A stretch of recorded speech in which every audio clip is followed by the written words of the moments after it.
The Tomte and the Witch, a story of the St. Olav Way. In the quiet stillness of Easter, the St. Olav Way lay in hibernation under a thick quilt of snow. The path, usually a place for seekers and pilgrims, was now a dormant stretch, save for the wildlife and the Tomter, those elusive guardian spirits of Nordic lore. One particular Tomte, cloaked in the shadows of twilight, peered out from his refuge under the roots of a gnarled pine tree.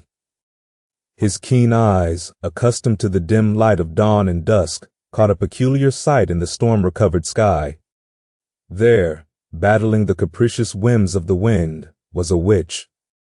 She wasn't of the malevolent variety that haunted the dark corners of tales, but rather one on an important Easter mission to Blackola.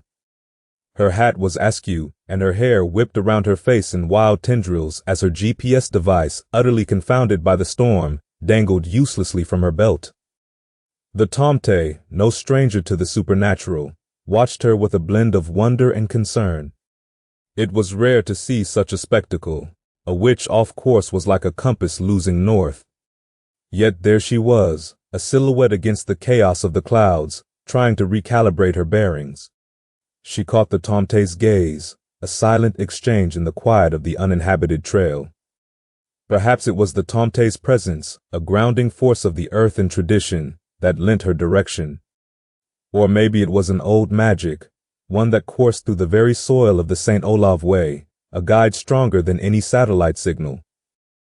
The Tomte, with a nod of his red-capped head, gestured towards Blackola.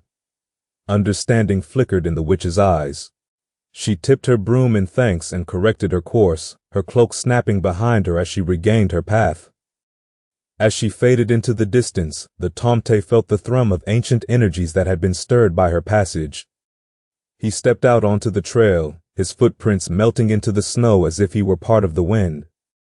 This night, the story of the St. Olav Way was one of silent camaraderie and the shared secrets of old beings and older magic. The Tomte returned to his hidden home, content in the knowledge that the path was still a place of connection, even when the snow lay deep and the human world seemed far away. In the hush of the Easter snow, the St. Olav Way slumbered on, its stories safe in the keeping of the Tomte and the whispered memories of a witch's fleeting visit.